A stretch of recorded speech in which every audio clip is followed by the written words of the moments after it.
오늘은 꼼수는 정수로 받는다라는 제목으로 말씀 전하겠습니다. 제가 대학생 시절에 한 1년 정도 바둑을 좀 배워서 뜬 적이 있습니다. 여러분 아마 바둑 좀 뜨신 분은 아시겠지만 한 번 빠지면은 이게 시간 가는 줄을 몰라요. 저도 책도 사서 보기도 하면서 한 1년 정도 열심히 바둑을 떴습니다. 처음에는 이제 상대방의 돌을 따먹는 게 즐겁더라고요.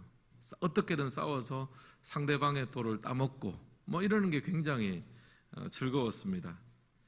근데 이제 나중에 보니까 막 싸워가지고 돌 따먹는 게 그게 이기는 게 아니더라고요. 안 싸우더라도 집을 잘 구축을 해놓으면은 결국 집을 많이 지으면 이제 승리를 하는 거니까요.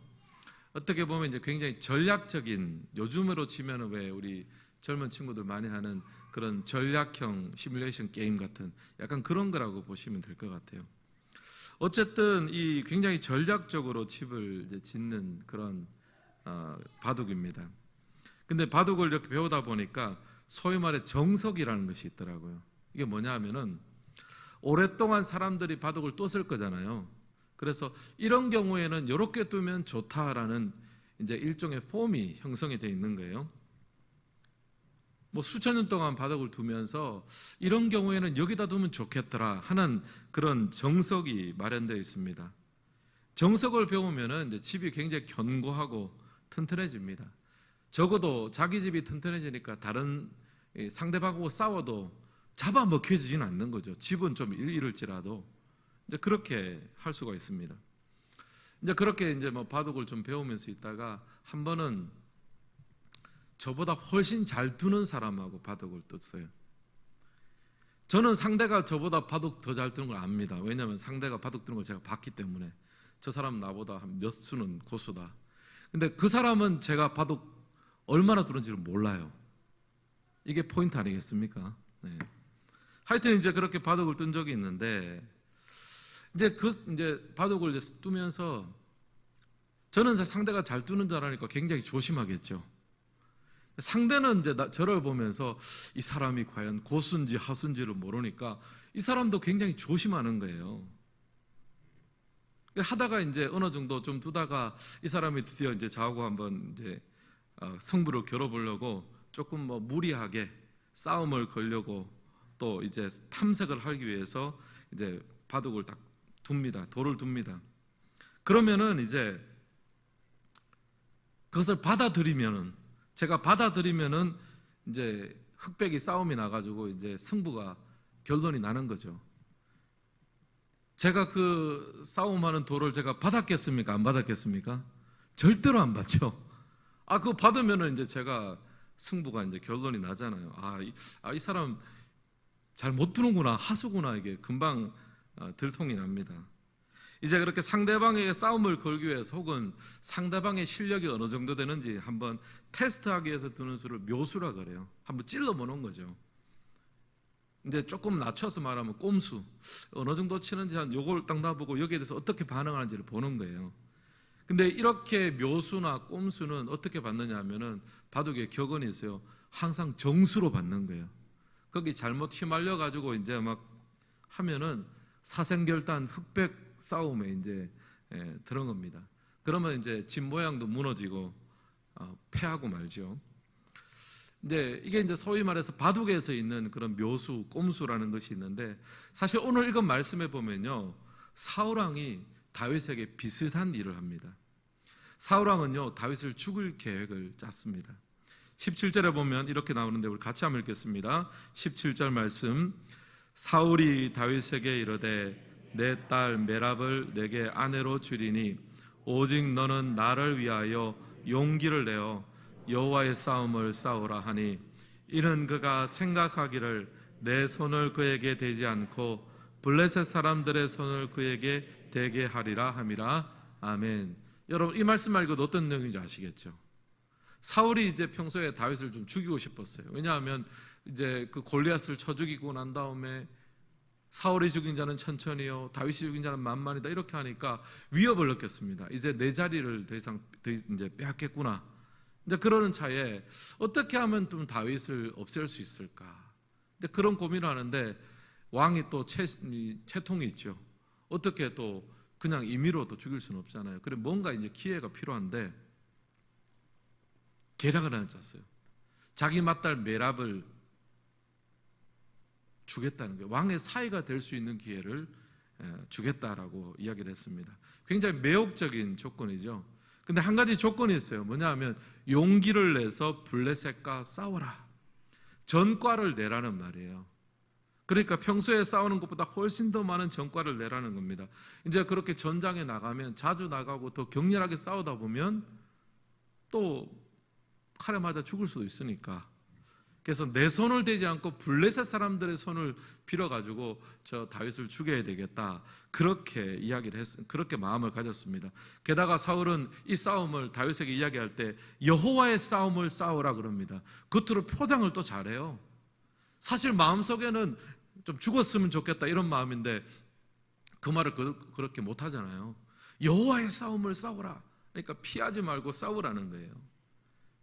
동료의 죽음을 획책하면서도 입술로는 여호와의 싸움을 싸우라, 이제 그렇게 미화했습니다. 이것은 사울의 꼼수죠. 미끼입니다.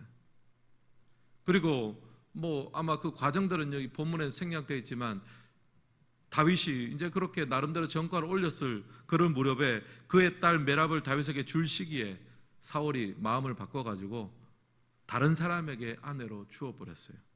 애초에 다윗한테 메랍을 줄 마음이 없었던 거죠. 꼼수였습니다. 미끼였습니다.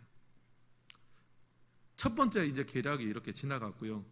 두 번째 또 사울의 계략이 있어요. 한 번으로 그치진 않았습니다. 이번에는 사울의 딸 미갈이 다윗을 좋아한다는 이제 소문을 사울이 들었습니다. 아, 잘 됐네. 또 이 미갈을 통해서 딸인 미갈이 다윗을 좋아한다는 그 좋아하는 마음을 이용해 가지고, 참 사울도 못됐죠. 그 마음을 이용해 가지고 또 한번 꼼수를 또 던지는 거예요. 그래서 처음하고 비슷한 작전을 짰습니다. 21절 말씀 같이 한번 읽겠습니다. 스스로 이르되 내가 딸을 그에게 주어서 그에게 올무가 되게 하고 블레셋 사람들의 손으로 그를 치게 하리라 하고, 이에 사울이 다윗에게 이르되 내가 오늘 다시 내 사위가 되리라 하니라. 아멘.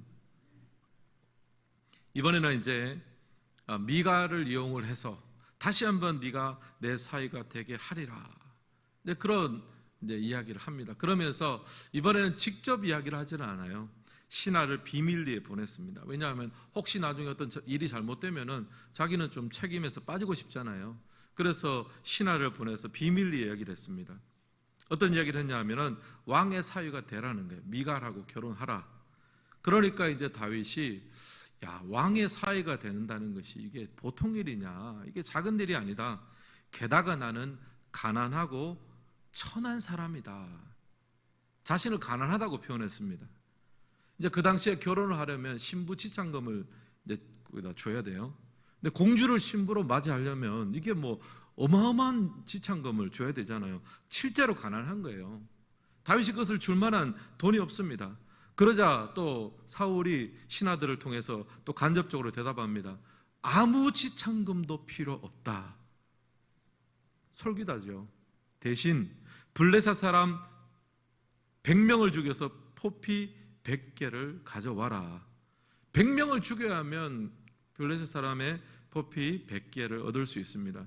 이제 100명 죽일 동안 한 사람한테 칼을 맞아서 죽으라는 얘기예요. 이제 그거를 간절히 바랬습니다. 게다가 이제 블레셋 사람을 죽일 뿐 아니라 표피 100사람 걸 뺏어갔다면 이제 앞으로 이 블레셋 이제 군대들의 제1타겟이 되겠죠. 이것은 완전 능멸한 거다라고 여기기 때문에 다윗을 죽이고자 하는 사울의 꼼수입니다. 어떻게든 다윗을 모략하고 죽이려고 하는 꼼수를 썼어요. 여러분, 우리가 살아가는 세상에도요, 이런 꼼수가 많잖아요. 이런 계략이 얼마나 많습니까? 우리가 정직하게 살아간다고 해서 그냥 모든 일이 탄탄대로가 되는 게 아니잖아요. 오히려 정직하게 신실하게 살아가면서도 손해보는 경우가 많고 또 뒤통수 맞는 경우가 얼마나 많잖아요. 최근에 뉴스를 보니까 어느 새마을금고 이사장이 사퇴를 했다고 그 뉴스가 났어요. 아니 그게 뉴스가 날 만한 건가 보니까 그 이사장의 나이가 92세래요. 뭔가 이상하죠? 뭐가 있는 게 여기. 보니까 건강상의 이유로 사퇴를 했는데 문제가 이제 그 다음에 벌어졌대요. 그 전에 했던 사람이 다시 이제 이사장이 됐대요. 근데 그 전에 했던 사람이 이제 그 규정상 보면은 3선 연임까지 할 수 있는데 이제 중간에 그렇게 사퇴를 하고 새로운 사람이 되고 그 사람이 또 사퇴를 하니까 3선을 다 못 채웠으니까 새로 되면은 새로 3선을 시작할 수 있다. 그래가지고 또 그렇게 또 했다는 거예요. 그러니까 이제 사람들이 이게 뭐 이런 진짜 눈 가리고 앙호하는 거지. 이게 완전 꼼수 아니냐 이러면서 막 그렇게 하더라고요. 보니까 이게 사실 오늘 우리가 살아가는 현장에 있는 일입니다. 그냥 뭐 정직하게 상식선에서 이성적으로 처리될 것이냐, 절대로 그렇지 않다는 거예요.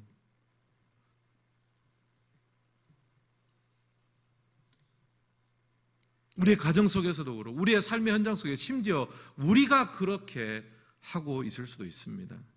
그런데 여러분, 우리가 이렇게 꼼수가 판을 치고 뭔가 이렇게 하나님 앞에 정직하게 살아가려고 하지만 손해보는 일이 있고 그런 상황 속에서 여러분 우리는 어떻게 살아가야 되겠습니까?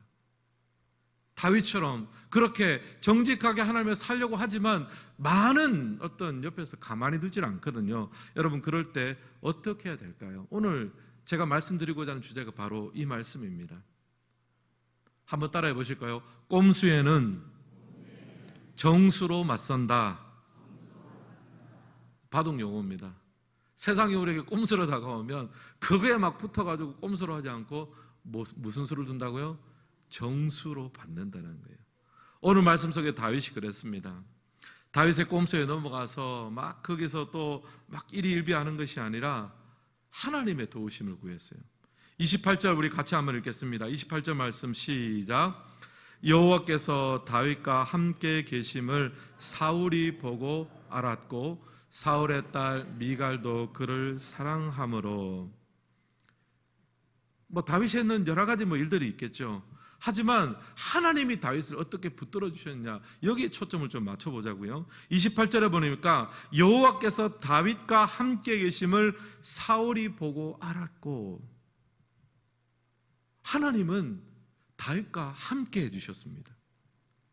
다윗이 당한 어떤 그런 꼼수나 그런 억울한 일 하나하나 그때그때 다 해결해 주지는 않으셨어요. 대신에 뭘 하셨습니까?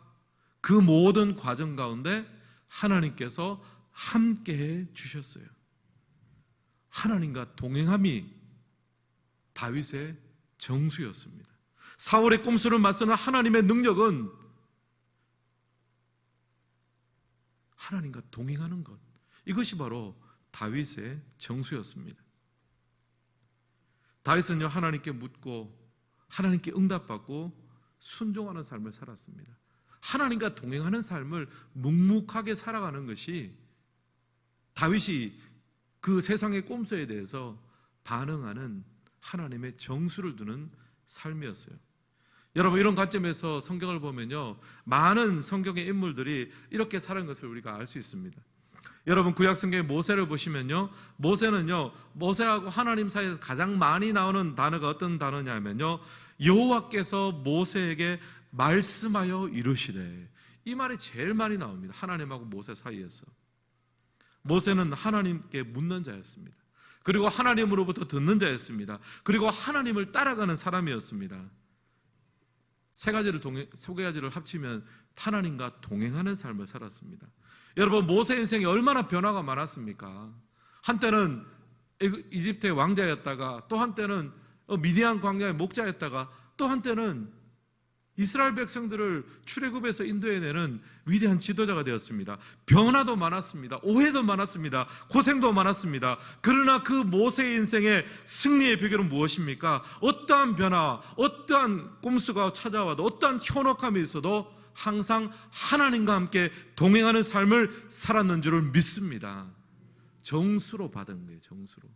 하나님과 함께 동행하는 삶을 놓치지 않았어요. 신약의 사도 바울도 마찬가지입니다. 핍박도 참 많았고 숱한 오해도 받았습니다.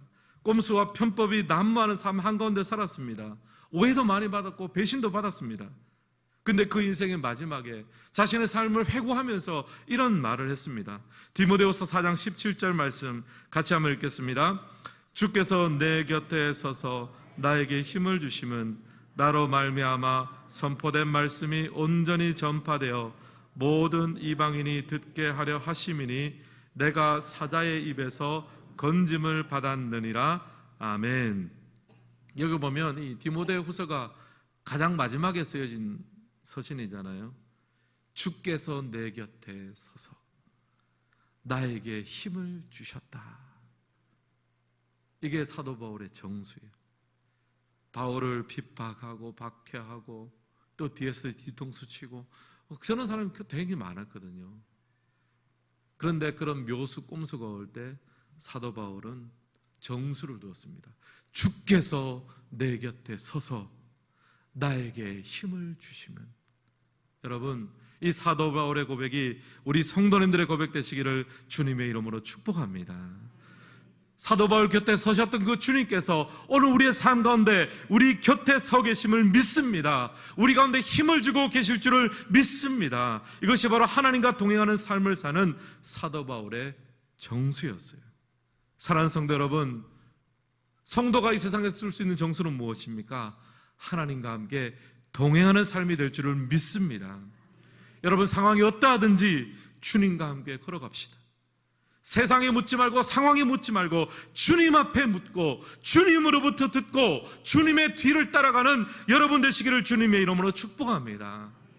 하나님보다 앞서지 마시고 하나님보다 앞서서 해석하지 마시고 기도보다 앞서지 마시고 말씀과 기도 가운데 주님과 함께 보조를 맞추시며 하나님의 은혜를 동행함으로 누리시기를 주님의 이름으로 축원합니다. 여러분, 우리가 누구하고 동행하느냐, 누구와 함께 길을 걸어가느냐에 따라서 우리 인생의 수준이 바뀌잖아요. 그 홍콩의 갑부 중에 한 명 이가성이라는 사람이 있다고 합니다. 이 사람이 20년 동안, 지난 20년 동안 아시아에서 최고 부자로 알려져 있다고 합니다. 재산이 30조래요. 그래 매년 3천억의 장학금을 지급한다고 합니다. 근데 이 사람이 지키고 있는 철칙이 있대요. 뭐냐 하면은 이런 사람하고는 동행하지 마라. 뭐 이렇게 사업해라 저렇게 해라 이런 말을 안 하지 않고 주위에 어떤 사람을 둘 것이냐, 어떤 사람과 동행할 것이냐 그 이야기를 했대요. 그래서 동행하지 말 사람이 6종류로 이 사람이 가르쳐 줍니다. 첫 번째가 어떤 사람이면 욕심이 너무 센 사람, 자기 욕심을 너무 많이 차리는 사람. 두 번째는요, 사명감이 없는 사람. 사명감이 없으면 돈을 아무리 벌어도 뭘 아무리 해도 뭐 그게 얼마나 혼미한 인생이겠습니까? 또 인간미가 너무 없는 사람. 결국엔 사람에 대한 긍휼이 있어야지 그 하나님 앞에 쓰임받을 거 아닙니까? 또 모든 일을 부정적으로 보는 사람, 또 인생의 원칙이 없는 사람, 감사가 없는 사람, 이런 사람하고는 절대 동행하지 말고 절대 같이 동업하지 말라 그랬습니다. 제가 볼 때 이 사람이 뭔가를 아는 거죠. 누구와 동행하고 누구와 같이 사업하느냐, 이것이 사실은 굉장히 중요한 거잖아요.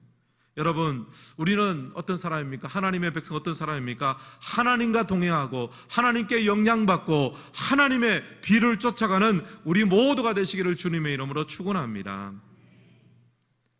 바둑 얘기를 했으니까 바둑 얘기로 좀 마무리했으면 좋겠습니다. 이창호 구단이 바둑 굉장히 잘 두는 사람입니다. 정수와 묘수에 대해서 이렇게 정의를 했습니다. 묘수에 한번 맛을 들이면, 꼼수에 한번 맛을 들이면 정수가 따분해진대요. 한 방에 역전시킬 수 있는 거다 생각하니까요. 묘수는 왜 자주 두느냐 하면은 전세가 불리하니까 자주 둔대요. 한 방에 역전시키려고. 그래서 이창호 구단이 하는 말이 묘수를 자주 두면 그 사람은 하수고 바둑을 이길 수가 없다. 꾸준하게 정수를 두는 것이 승리하는 길이라는 거예요. 저는 우리 신앙생활도 마찬가지로 생각합니다. 여러분, 물론 이 밤에 우리가 한 달간의 기도 제목들을 가지고 하나님 앞에 부르짖고 기도할 때 정말 하나님의 응답의 역사가 우리 모두의 있기를 주님의 이름으로 축복합니다. 묘수 같은 응답도 있어야 되죠. 하지만 여러분, 일주일에 한 달에 한 번만 응답받아서 되겠습니까? 내일 아침에 하나님 앞에 말씀과 기도로 나아가서 일상 속에서 하나님의 뜻을 구하고 순종하며 그 하나님과 함께 동행하는 삶, 또 그 다음 날에는 또 그 다음 날 하루하루 그렇게 하나님과 하루하루 동행하는 삶이 쌓여질 때, 그 삶이 쌓여질 때 우리의 삶에, 믿음의 삶에 성공적인 삶을 살게 될 줄을 믿습니다. 우리의 일상 속에서 하나님과 함께 동행하는 것, 말씀을 듣고 기도하며 하나님의 뜻을 구하고 순종하며 살아가는 것, 이것이 모일 때 우리가 성공하는 삶을 살게 된다는 거죠. 사랑하는 성도 여러분, 오늘 이 밤 우리가 하나님 앞에 기도할 때 정말 하나님의 그 응답을 맛보시기를 주님의 이름으로 축원합니다. 그리고 매일매일의 삶의 순간에 하나님과 함께 동행하시기를 주님의 이름으로 축복합니다. 그 동행과 순종이 하루하루 쌓여서 믿음의 삶이라는 거대한 응답의 역사가 우리 가운데 있기를 주님의 이름으로 축복합니다. 그래서 여러분, 다윗이 누렸던 그 하나님과 함께 동행함의 축복과 은혜가 오늘 이 밤에 첫 출발점이 되고, 오늘 하루가 첫 출발점이 되어서 매일의 우리의 삶에 하나님과 함께 아름다운 응답의 스토리가 쌓여지기를 예수님의 이름으로 축복합니다.